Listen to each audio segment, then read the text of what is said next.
Okay, short reloading videos. I wanted to do a video to try to address a very uh, common question that I see asked. It's a great question that deserves a long video. I'm not going to do a long video, but it'll be long enough to address the basics of this. And that is, I see a lot of this going on out there in social media or on forums. Hey, I'm a new guy. I have a lot of brass, a lot of spent brass. I'd like to learn how to reload. I'm looking at this particular press, be it a Dillon 550 or a Hornady lock and load or a RCBS rock chucker. For someone who's never reloaded before, would this be a good press for me? Is it a kit? Can I just get a kit with all the stuff and will it work for me? And I have 9mm 30-06, 6.5 Creedmoor, 44 Magnum. That's what I think I would reload. Thanks. Okay. Well, there's a lot there, and there's a lot missing.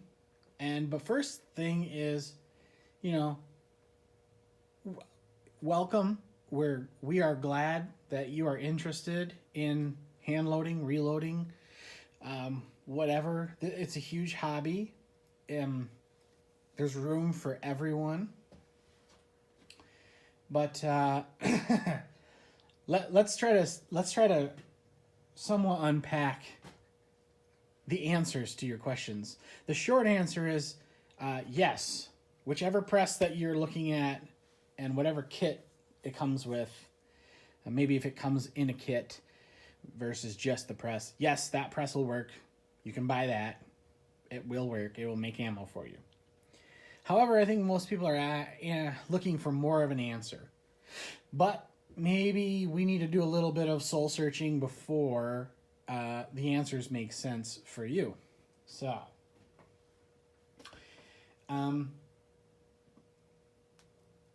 maybe you just got into reloading. Maybe that isn't you. Maybe that first thing isn't you. And maybe you just bought an M1 Garand and you bought 3 boxes of the American Eagle Garand Safe 30-06. You went out, you blew through it with your buddies. It was that much fun, and you're ready to reload because you did not like the price of that Garand ready ammo, whatever they call it.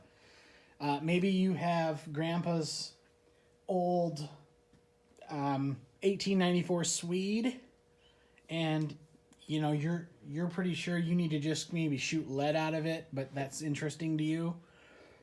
Maybe you just bought a can for your 300 Blackout and you're looking to, you had a mini stroke when you saw the price of subsonic ammo for 300 Blackout, and you said, screw that, I can reload it a lot cheaper. Could be that you're into high performance, maxing out a 300 Win Mag for 1,000-yard shooting, or maybe you just like to, shoot stuff with something like that. That is sort of the problem with saying to give a personalized answer to your question, because I don't know who's going to watch this video. I don't know what do they really need something small, but they're going to buy. Their personality dictates they're going to buy something massive because it's cool and they want to kind of show it off to their friends. Neither decision you make is a bad decision. It's your decision. It's your money. It's your time. I can't answer it for you, and no, none of the reasons are wrong. So maybe do a little soul searching and see what you think the answers to the following questions are. Okay. All right. What volume of ammunition are you looking to reload? In the short term, are you looking to just get your M1 some food? and you already have, you got your Glock 19 and your deer rifle, but you're just gonna buy factory ammo for those. You've got stocked up ammo, you're good. You only go through a box of ammo for your deer rifle every year, whatever. So you're good. You're just looking to have ammo, Plinkin ammo for your M1 that isn't going to make you take out a large student loan or mortgage. Do you think you're going to like reloading? Because if you're going to get into it, and then you're maybe the type of person who sort of gets into stuff, you jump in with 2 feet, you try it out, you go, I'll just buy factory ammo when it's more available. Great. That's not a disqualification for buying some reloading equipment, or maybe you just want to know how to reload, but you're not really looking to be ammo self-sufficient in the long run.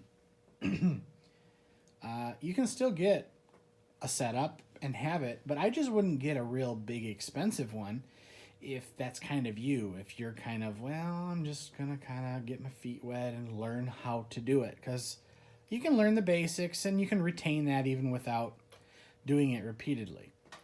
So hey, I'm not gonna suggest that person go out and buy the best Dillon 750 or 1100 or the Pro Chucker 7 whatever or a Redding turret. I'm just not, that's not my first reaction to that person.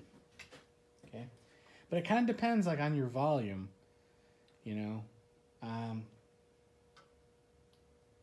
Are you going to go back to factory as soon as you can? Right now it's 2020, it's April, we're in the middle of coronavirus panic, and ammo is hard to get.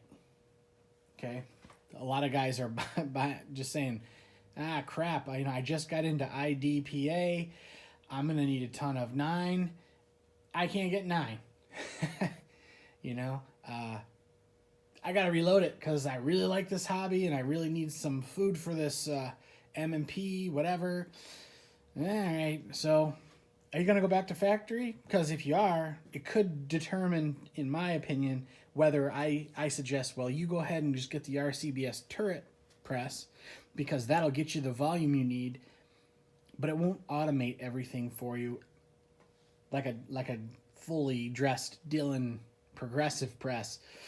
But hey, if you're serious about long-term reloading your own ammo because there's a pet load that you just really like, or you're just gonna continue shooting ammo just forever and you just need a lot of it, it will be cheaper to reload even 9mm in that scenario.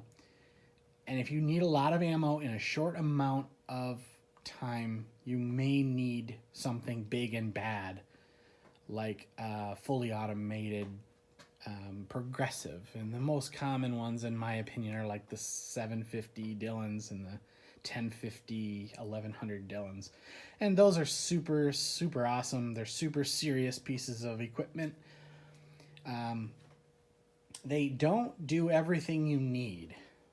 Okay, you can get kits and parts and add-ons and everything for reloading, but you can't, those things don't wash your cases, they don't inspect your cases, and they don't trim your cases in most scenarios. I think there might be possibly one where there's a way to rig up your drill or something to trim them. I don't know. There's so many options out there, but so that's where I'd fall between, high volume shooters who are going to do it forever, and high volume shooters who are probably just trying to get through this panic. I'd probably make a different recommendation of those two kind of differences. Myself, I've got 2 of these small RCBS JR3 type presses. They're little single stage guys. They're both from the 70s. There is one just to the right of the field of view over here. And then I've got my brand new Mech 600 Junior shot shell reloader over there. It's 12 gauge, and I have the 20 gauge die set, and I have the roll crimp sets for both. So I'm a lower volume guy. I take long breaks from this hobby, but I always come back to it. I'm never going to just stop doing reloading like I have with other hobbies, where I've just stopped doing them completely. But I don't really have... You see almost everything I've got, more or less in this shot. I'm pretty compact. I'm not taking up tons of room. But maybe I'm taking up more room than you have. I don't know. Are you in a condo? Are you in a fifth floor apartment in some large city? Maybe this is even too much room for you. Let me pan you over a little bit to the right. There's the rest of my loading table, and you can see my other press. So I've got shelves. This is my garage. Okay, so I got this much room, and I've pretty much sort of kind of maxed out what I think I want to do in here. Okay, so, I shoot... I think most guys, when they're kind of honest with themselves, their reaction to the how much are you going to shoot and is usually something like, well, I'd like to be able to reload 200 to 300 rounds in a weekend if I had to. Okay, well, all right. If that's something that you're going to have to do quite often, I don't think I'd recommend you get a single stage press. I really don't. I think I would recommend you get a turret press versus a single stage press. If you're the kind of person who just likes things automated, you like to get it all set up, and then you just like to pull the handle, and every time it pretty much takes care of everything, you can't get that completely with a turret press. With turret presses, usually you have to manually load a few things. But there are products out there like those high-end Dillons that will automate everything for you. If you're a little bit maybe OCD and on the other end of that spectrum where you just have to have your hands in every single thing that's happening, I don't think I would get the fully automated stuff. You can use a turret press if you wanted.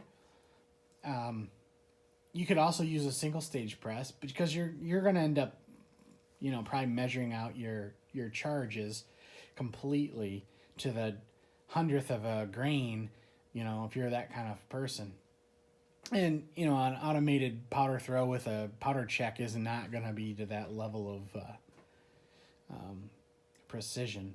So, are you making 500 9mm to go out and just ring steel from 10 yards, or are you trying to hand load for your specific Swedish Mauser that has a really long throat and you're trying to set, 1/16 of an inch of jump, and that is, you can do that on a progressive press, but how much ammo are you going to produce for a 6.5 Swedish Mauser?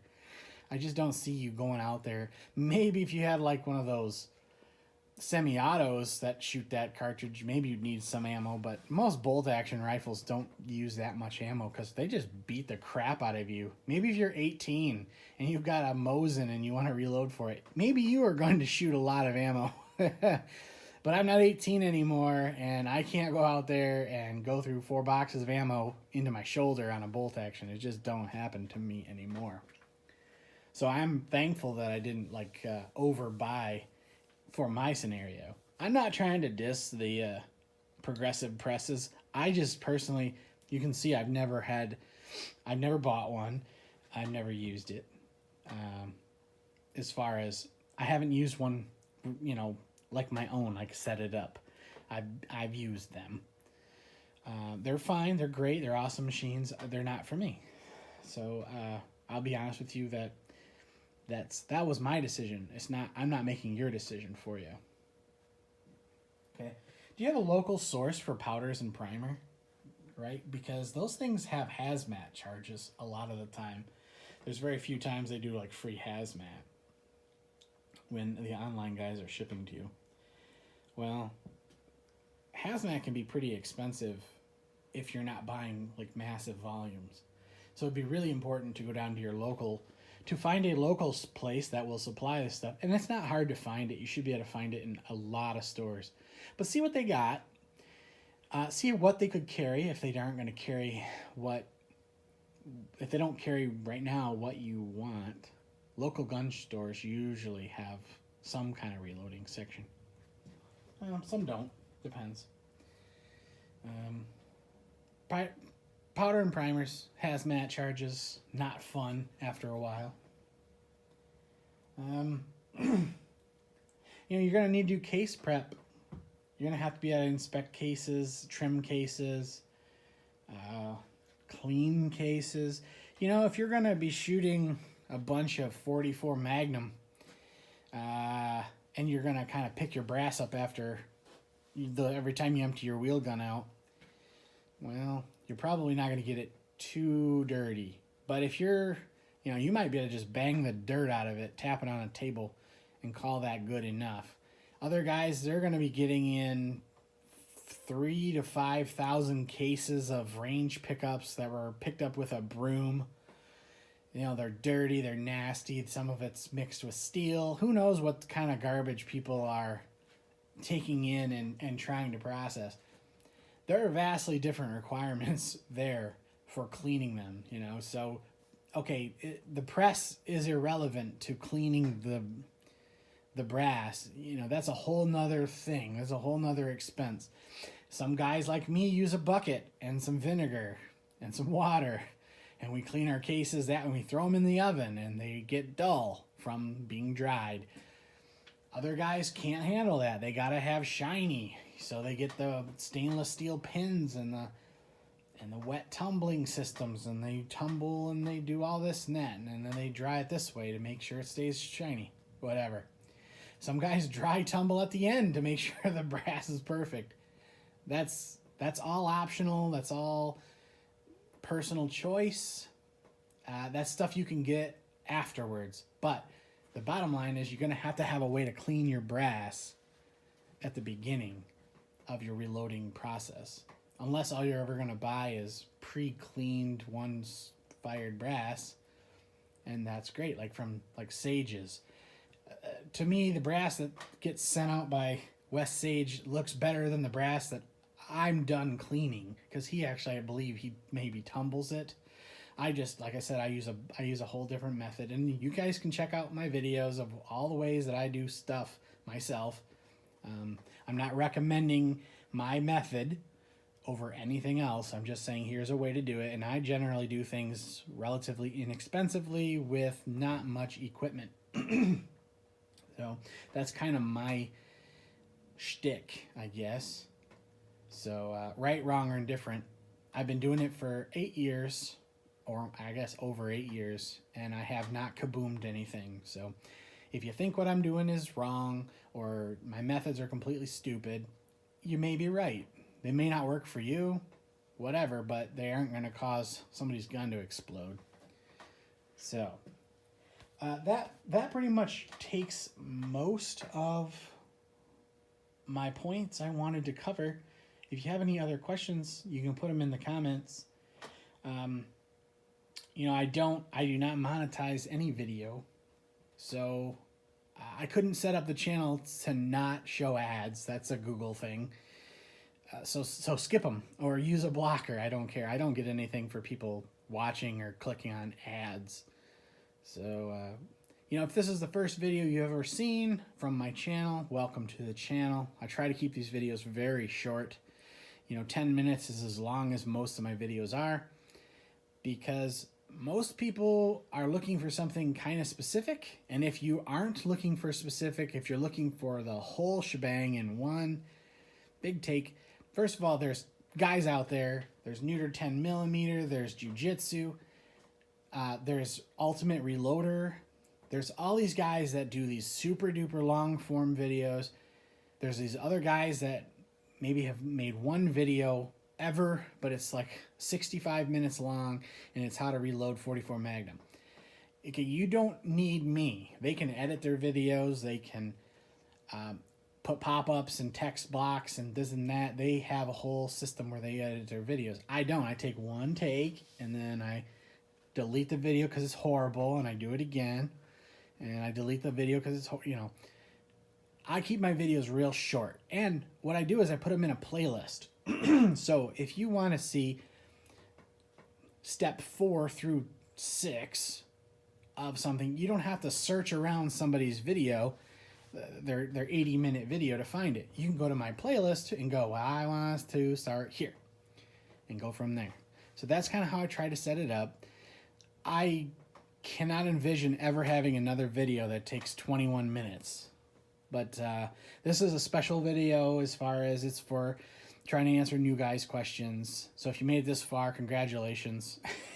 You're as far as I'm ever going to go. So thanks for watching. You know, comment if you want. Share this if you want. I don't, you know, it's up to you. And hopefully I'll see you in some other videos. That would be awesome.